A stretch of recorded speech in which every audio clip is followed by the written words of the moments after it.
नमस्ते दर्शकों, आपका स्वागत है यात्रा युग में भाजपा के इतिहास परिचय वाले इस ब्लॉग में। हम भारतीय जनसंघ से लेकर भारतीय जनता पार्टी तक के रोचक और महत्वपूर्ण इतिहास को जानेंगे। हम इस ब्लॉग में भाजपा के उत्थान, विकास और उसके राजनीतिक यात्रा को समझेंगे, साथ ही उसके प्रमुख नेताओं की भूमिका पर भी ध्यान देंगे। चलिए स्टार्ट करते हैं। भाजपा यानी बीजेपी यह अब भी के समय में भारत ही नहीं बल्कि विश्व में सबसे बड़ी पॉलिटिकल पार्टी होने का दावा करते हैं। चीन के सबसे बड़ी party Chinese communist party CCP ने 9 करोड़ से ज्यादा पार्टी सदस्य होने का दावा किया है। भाजपा का दावा है कि 18 करोड़ से ज्यादा लोग पार्टी के सदस्य बन चुके हैं। इस आंकड़े के अनुसार भाजपा विश्व का सबसे बड़ी पार्टी है। भाजपा की उत्पत्ति भारतीय जनसंघ से हुई थी, जिसे लोकप्रिय रूप से जनसंघ के नाम से जाना जाता था, जिसकी स्थापना 1951 में श्यामा प्रसाद मुखर्जी ने की थी। इसकी स्थापना हिंदू राष्ट्रवादी स्वयंसेवी संगठन राष्ट्रीय स्वयंसेवक संघ आरएसएस के सहयोग से की गई थी और इसे व्यापक रूप से आरएसएस की राजनीतिक शाखा के रूप में माना जाता था। जनसंघ के उद्देश्यों में कांग्रेस पार्टी और तत्कालीन प्रधानमंत्री जवाहरलाल नेहरू द्वारा मुस्लिम लोगों और पाकिस्तान देश के तुष्टीकरण के अलावा भारत की हिंदू सांस्कृतिक पहचान की रक्षा करना भी शामिल था। नई पार्टी को जमीन पर उतारने के लिए आरएसएस ने अपने कई प्रमुख प्रचारकों या पूर्णकालिक कार्यकर्ताओं को जनसंघ को दिया था। इनमें प्रमुख थे दीनदयाल उपाध्याय, जिन्हें महासचिव नियुक्त किया गया। 1952 के पहले आम चुनाव में जनसंघ ने केवल 3 लोकसभा सीटें जीती। 1967 तक संसद में इसकी मामूली उपस्थिति बनी रही। जनसंघ का पहला बड़ा अभियान 1953 की शुरुआत में शुरू हुआ, जो जम्मू और कश्मीर के भारत में पूर्ण एकीकरण की मांग पर केंद्रित था। मुखर्जी को कश्मीर में प्रवेश करने से रोकने वाले राज्य सरकार के आदेशों का उल्लंघन करने के आरोप में मई 1953 में गिरफ्तार किया गया था। अगले महीने जेल में रहते हुए दिल का दौरा पड़ने से उनकी मृत्यु हो गई। मुखर्जी के उत्तराधिकारी के लिए मौलीचंद्र शर्मा को चुना गया। हालांकि पार्टी के भीतर आरएसएस कार्यकर्ताओं द्वारा उन्हें सत्ता से बाहर कर दिया गया और नेतृत्व उपाध्याय के पास चला गया। उपाध्याय 1967 तक महासचिव बने रहे और उन्होंने आरएसएस की छवि में एक प्रतिबद्ध जमीनी स्तर का संगठन बनाने के लिए काम किया। पार्टी ने अपने प्रचारकों का नेटवर्क बनाने पर ध्यान केंद्रित करते हुए जनता के साथ जुड़ाव कम कर दिया। उपाध्याय ने एकात्म मानववाद के दर्शन को भी व्यक्त किया, जिसने पार्टी का आधिकारिक सिद्धांत बनाया। इस अवधि में अटल बिहारी वाजपेयी और लाल कृष्ण आडवाणी जैसे युवा नेता भी नेतृत्व में शामिल हो गए। 1968 में उपाध्याय के बाद अटल बिहारी वाजपेयी अध्यक्ष बने। इस अवधि के दौरान पार्टी के एजेंडे में प्रमुख विषय समान नागरिक संहिता का कानून बनाना था, गोहत्या पर प्रतिबंध लगाना और जम्मू कश्मीर को दिया गया विशेष दर्जा समाप्त करना। 1967 में देश भर में विधानसभा चुनावों के बाद पार्टी ने स्वतंत्र पार्टी और सोशलिस्टों सहित कई अन्य दलों के साथ गठबंधन किया। इसने मध्य प्रदेश, बिहार और उत्तर प्रदेश सहित हिंदी पट्टी के विभिन्न राज्यों में सरकारें बनाईं। यह पहली बार था जब जनसंघ ने गठबंधन के भीतर रहते हुए भी राजनीतिक कार्यालय संभाला। 1975 में प्रधानमंत्री इंदिरा गांधी ने आपातकाल की स्थिति लागू कर दी। जनसंघ ने व्यापक विरोध प्रदर्शनों में भाग लिया, जिसके हजारों सदस्यों को देश भर के अन्य आंदोलनकारियों के साथ जेल में डाल दिया गया। 1977 में आपातकाल हटा लिया गया और आम चुनाव हुए।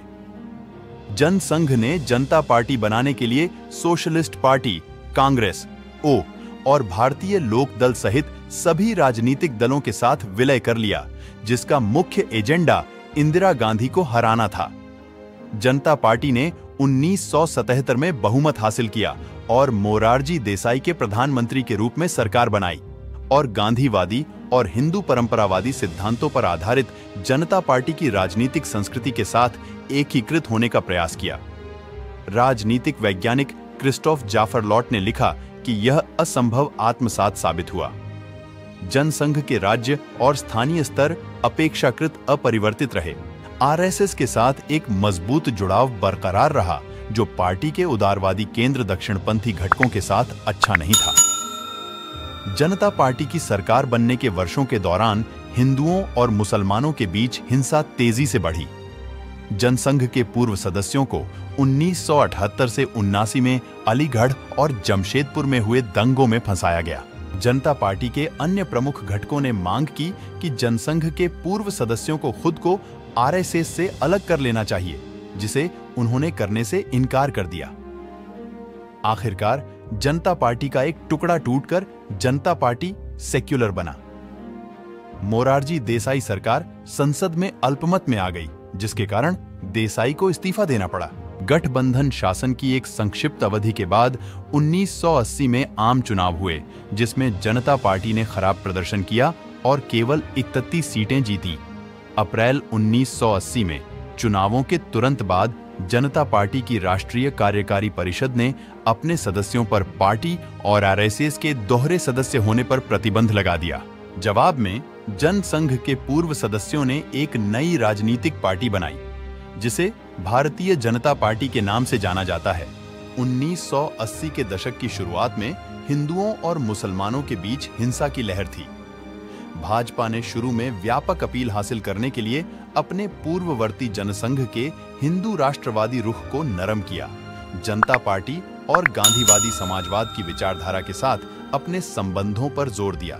यह असफल रहा, क्योंकि 1984 के चुनावों में इसने केवल 2 लोकसभा सीटें जीती। कुछ महीने पहले इंदिरा गांधी की हत्या के परिणाम स्वरूप कांग्रेस के लिए समर्थन की लहर पैदा हुई, जिसने रिकॉर्ड 403 सीटें जीती, जिससे भाजपा को कम सीटें मिली। वाजपेयी की उदारवादी रणनीति की विफलता के कारण पार्टी की विचारधारा में अधिक कट्टर हिंदू राष्ट्रवाद की नीति की ओर बदलाव आया। 1984 में आडवाणी को पार्टी का अध्यक्ष नियुक्त किया गया और उनके अधीन यह राम जन्मभूमि आंदोलन की राजनीतिक आवाज बन गई।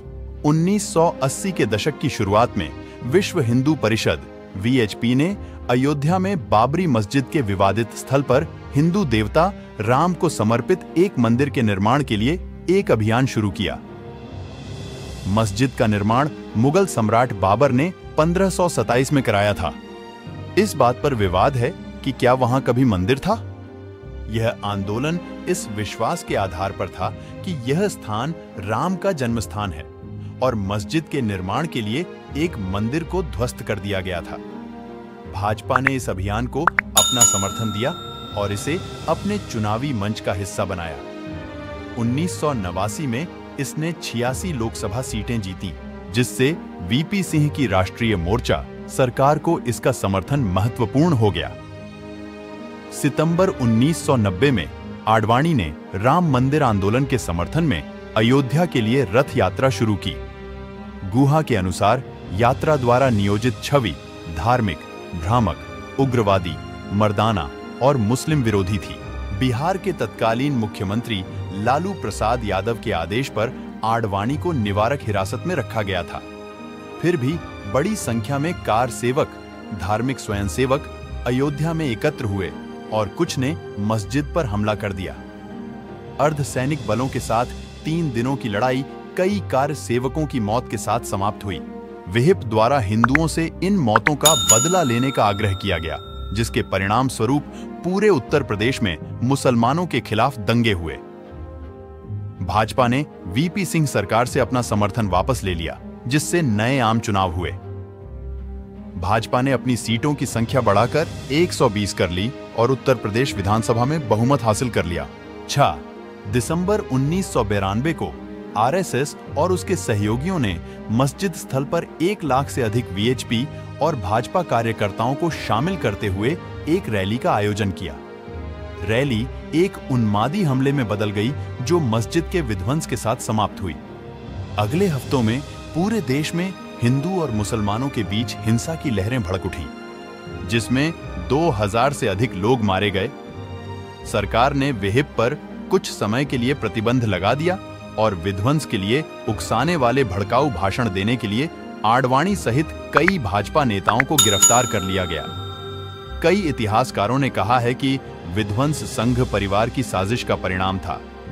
1996 में क्षेत्रीय दलों के गठबंधन ने सरकार बनाई, लेकिन यह समूह अल्पकालिक था और 1998 में मध्यावधि चुनाव हुए। भाजपा ने राष्ट्रीय जनतांत्रिक गठबंधन (एनडीए) नामक गठबंधन का नेतृत्व करते हुए चुनाव लड़ा, जिसमें उसका मौजूदा गठबंधन शामिल था। समता पार्टी, शिरोमणि अकाली दल, शिवसेना के अलावा ऑल इंडिया अन्ना द्रविड़ मुनेत्र कड़गम (एआईएडीएमके) और बीजू जनता दल जैसे सहयोगी दल। इन क्षेत्रीय दलों में केवल शिवसेना ही ऐसी थी जिसकी विचारधारा भाजपा के समान थी। उदाहरण के लिए, अमर्त्य सेन ने गठबंधन को तदर्थ समूह कहा। तेलुगु देशम पार्टी (टीडीपी) के बाहरी समर्थन से एनडीए के पास बहुमत था और वाजपेयी प्रधानमंत्री के रूप में लौटे। हालांकि मई 1999 में गठबंधन टूट गया, जब अन्ना द्रमुक नेता जयललिता ने अपना समर्थन वापस ले लिया और फिर से नए चुनाव हुए। 13 अक्टूबर 1999 को एआईएडीएमके के बिना एनडीए ने संसद में 303 सीटें जीतीं और इस तरह पूर्ण बहुमत हासिल किया। भाजपा की अब तक की सबसे अधिक संख्या 183 थी। वाजपेयी तीसरी बार प्रधानमंत्री बने, आडवाणी उप प्रधानमंत्री और गृह मंत्री बने।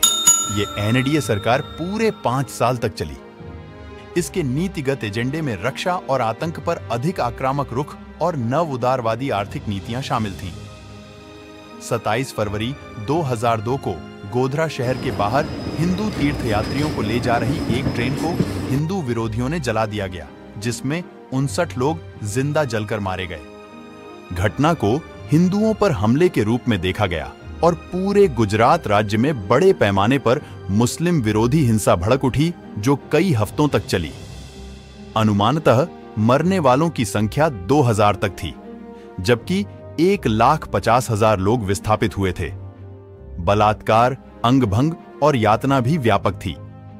तत्कालीन गुजरात के मुख्यमंत्री नरेंद्र मोदी और कई उच्च पदस्थ सरकारी अधिकारियों पर हिंसा शुरू करने और उसे नजरअंदाज करने का आरोप लगाया गया था। अप्रैल 2009 में गुजरात दंगों के मामलों की जांच और तेजी लाने के लिए सुप्रीम कोर्ट द्वारा एक विशेष जांच दल (एसआईटी) नियुक्त किया गया था।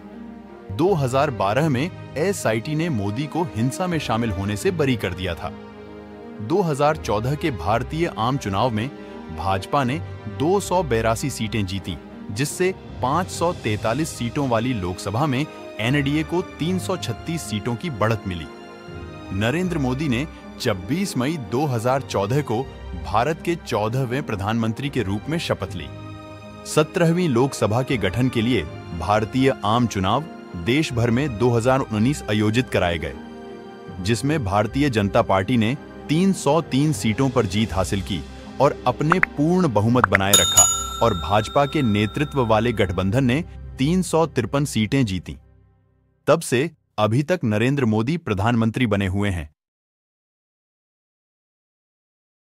वीडियो अच्छा लगा तो सब्सक्राइब जरूर कर लें।